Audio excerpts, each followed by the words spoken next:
I was a Black Lives Matter activist.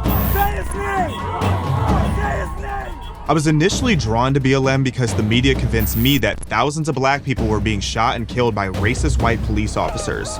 But it didn't make sense to me why black rioters would loot and destroy their own communities in the name of racial justice.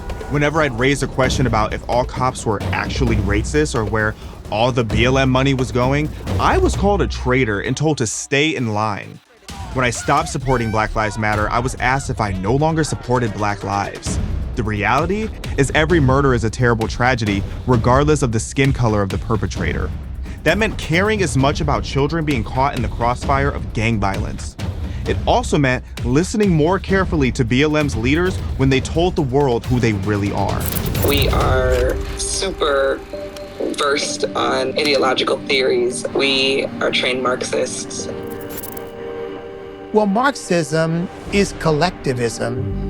And collectivism is a construct that says society is inherently unjust and people should not be punished for crime because they're criminals only because of the injustice of society. So I could never support the organization because Marxism, in my view, is antithetical to freedom.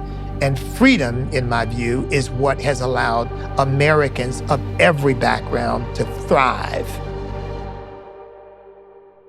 Selectively reporting crimes that fit a racial narrative, letting organizations like BLM exploit the deaths of black people, and defunding the police are not solutions. In fact, they're making the problem worse. Statistically speaking, in America, do we have a police brutality problem? Is policing perfect? Of course not.